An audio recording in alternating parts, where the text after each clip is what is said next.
नमस्कार दोस्तों, मैं हूं गौरव यादव। स्वागत है आपका महाबालक चैनल में, जहां आप देख सकते हैं मनोरंजक और प्रेरणादायक कहानियां। नमस्कार धरतीवासियों, मैं समय। जी, पिछले एपिसोड में हमने देखा कि भीम का भयानक युद्ध हुआ नरभक्षी राक्षस हिडिंब के साथ। शक्तिशाली भीम ने आसानी से हिडिंब को हरा दिया और मार डाला।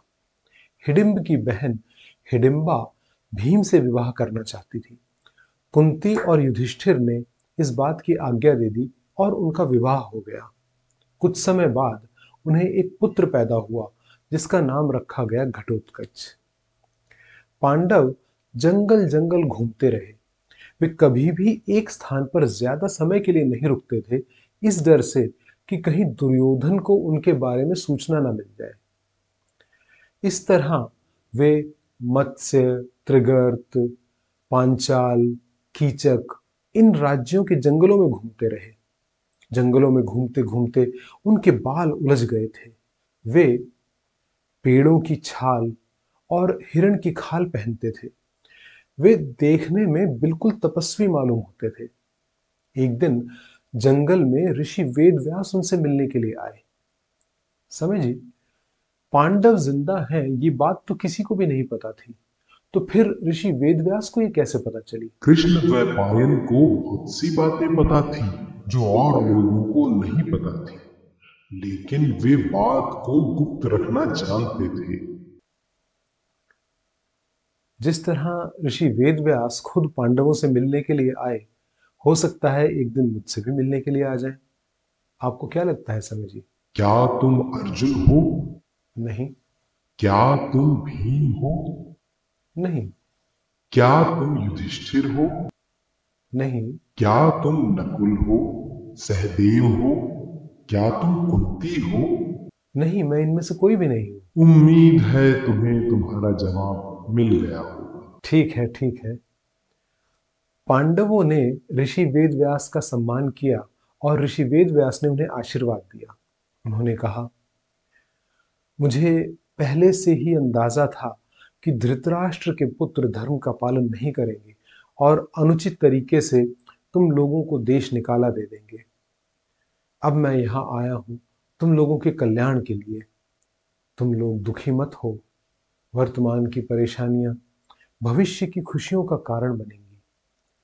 इस बात में कोई शक नहीं कि तुम और कौरव मेरी नजरों में एक समान हो, मगर जो उम्र में कम हो और परेशानी में हो उनकी तरफ प्रेम बढ़ जाता है।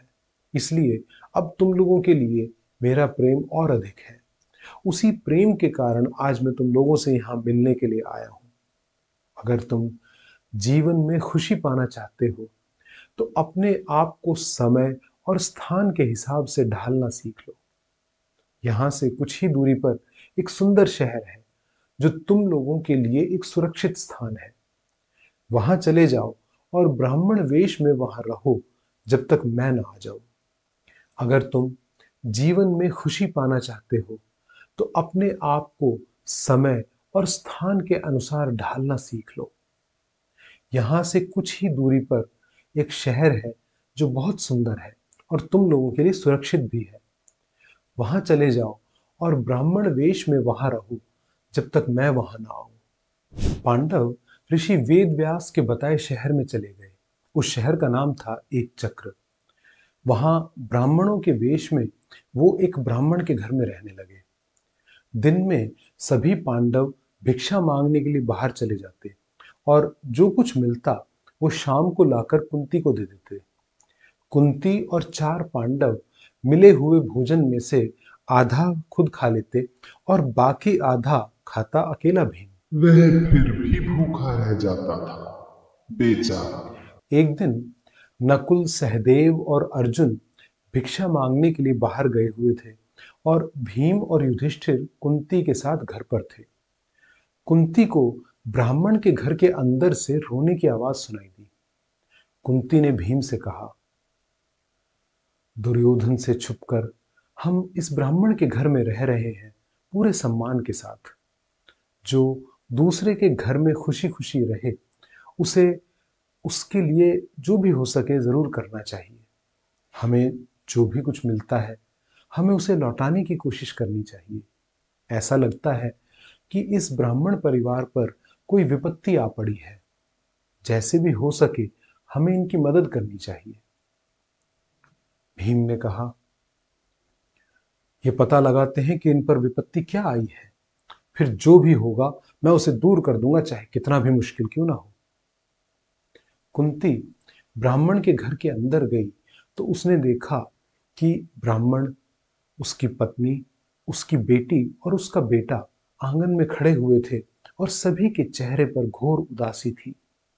ब्राह्मण कह रहा था, मुझे तो कोई भी रास्ता नजर नहीं आ रहा इस खतरे से बचने का। हे ब्राह्मणी, मैंने तुमसे कितनी बार कहा कि इस शहर को छोड़कर किसी सुरक्षित स्थान पर चले जाते हैं, मगर तुम नहीं मानी। हमेशा यही कहते रही कि हम यहीं पैदा हुए हैं, यहीं रहेंगे। और आज ऐसी विपत्ति आ पड़ी है कि मुझे अपनी जान देनी पड़ेगी, क्योंकि मैं ऐसा क्रूर आदमी नहीं हूं कि अपने परिवार के किसी सदस्य का त्याग करके सुखी रह सकूं। मेरे माता पिता ने तुम्हें चुना था मेरे लिए पत्नी के रूप में। मैंने सारे विधि विधान के अनुसार तुमसे विवाह किया है। सभी कार्यों में तुम मेरी सहभागी रही हो। तुम मेरे बच्चों की माँ हो। मैं तुम्हें छोड़ने के बारे में सोच भी कैसे सकता हूँ। और ये छोटी सी मेरी पुत्री, जो अभी एक नन्ही बालक ही है, इसे कैसे मौत के मुंह में ढकेल सकता हूँ। भगवान ने इसे मुझे दिया है इसलिए कि मैं इसके लिए एक योग्य वर ढूंढ सकूं। इसे मौत के मुंह में ढकेलना तो बहुत ही क्रूरता की बात होगी।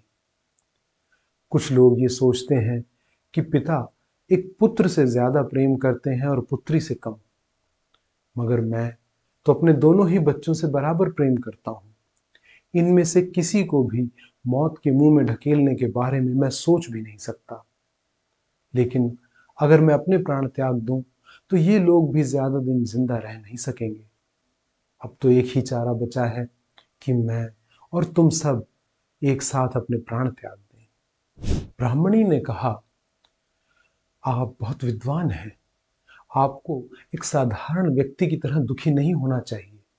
मैं स्वयं वहां जाऊंगी। किसी पत्नी के लिए ये सबसे बड़े सौभाग्य की बात है कि वह अपने पति के लिए अपने प्राणों को न्यौछावर कर सके। आप हमारे बच्चों का लालन पालन और रक्षा अकेले कर सकते हैं, मैं नहीं। अगर आप नहीं रहे तो बुरे लोग हमारी बेटी को बहला फुसला सकते हैं।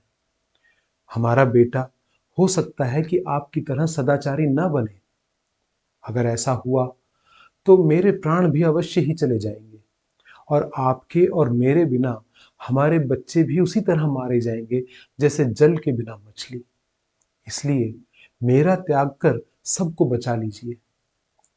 धर्म कहता है कि नारी की हत्या नहीं की जानी चाहिए। राक्षस भी धर्म जानते हैं। हो सकता है कि वह मुझे न मारे, लेकिन अगर आप गए तो यह निश्चित है कि वह आपको मार डालेगा। मैं तो 2 बच्चों को जन्म दे चुकी हूं। अगर मेरी मृत्यु भी हो जाए तो मुझे कोई दुख नहीं होगा। मेरी मृत्यु के बाद आप दूसरा विवाह कर लेना। पत्नी की ये बातें सुनकर ब्राह्मण जोर जोर से रोने लगा। उसे रोता देख उसकी बेटी बोली, आप इस तरह से दुखी ना हो। धर्म कहता है कि एक ना एक दिन तो पुत्री का त्याग करना ही होता है, तो अभी क्यों नहीं। अगर आप न रहे तो आपके बिना मैं हमेशा असुरक्षित और दुखी रहूंगी। इसलिए मेरा त्याग करके सबको बचा लीजिए। आप सब अगर इस दुनिया में सुरक्षित हैं तो मैं भी अगली दुनिया में खुश रहूंगी। उसकी इस बात पर उसके माता पिता और वह खुद जोर जोर से रोने लगे। उन्हें रोते देख छोटा सा बालक बोला, पिताजी, माताजी, दीदी, आप लोग मत रो। उसने जमीन से एक घास की पत्ती उठा ली और कहा, मैं इससे नरभक्षी राक्षस को मार डालूंगा।